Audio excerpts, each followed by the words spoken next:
Catherine Bernardo, napaiyak na lang dahil bigo siya sa pagmamahal ni Alden Richards. Kawawa naman ang aktres, no? Sana hindi naman totoo na tuluyang mabubura sa isipan ni Alden ang pretty girl na si Catherine Bernardo. Ito ang bagay na hindi matatanggap hindi lamang ni Catherine kundi sa kanilang milyon-milyon ng mga tagahanga na wala ng ibang bukang bibig kundi sanay ang makatuluyan na ni Alden at Catherine ang isa't isa. Ngunit ano ang magagawa ng mga netizens kung ayaw na talaga ni Alden sa pag-ibig ni Catherine Bernardo, diba? Of course, matatanggap din nila ito, ngunit sa umpisa ay mahihirapan umano sila, ngunit ganun pa man, nangako naman si Alden at Catherine na sila lamang ang magmamahalan hanggang dulo, kaya posible na magiging maayos ang lahat ng ito. Pagsubok lamang umano iyon at malaki ang posibilidad na maisakatuparan bandang huli ang relasyong tunay na nagbibigay saya at kaligayahan sa lahat. Sa puntong ito, nais lamang ni Catherine at Alden na mangyayari na ang isa sa matagal lang hinihiling ng taong bayan.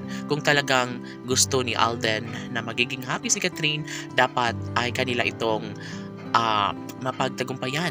Sana'y sa ngalan ng kalang tunay at wagas sa pag-ibig ay muling manumbalik ang lahat sa kanilang pagmamahalan. Napaiyak, napalundag, napaluha ang pretty girl na si Catherine, dahil alam niyo ba na ito lamang ang nag-iisang pag-ibig niya ngayon, at yun ay ang relasyon niya kay Alden Richards na dapat talaga nilang panghahawakan na patunayan sa buong daigdig. Umaasa ang netizens na sanay wag nang magbago pa ang lahat, sanay tuloy-tuloy na ang relasyon ni Alden Richards at Catherine Bernardo.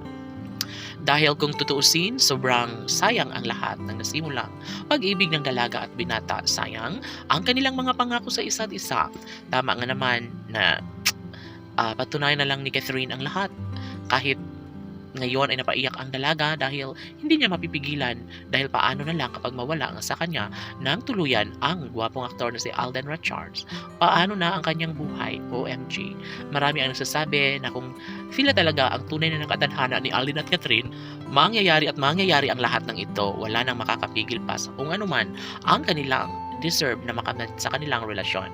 Tanong ng mga netizens, dapat nga ba napatuloy na susuportahan si Alden Richards at ng pretty girl na si Catherine Bernardo, gayong tila pinaglalaroan lamang nila ang kanilang pag-iibigan?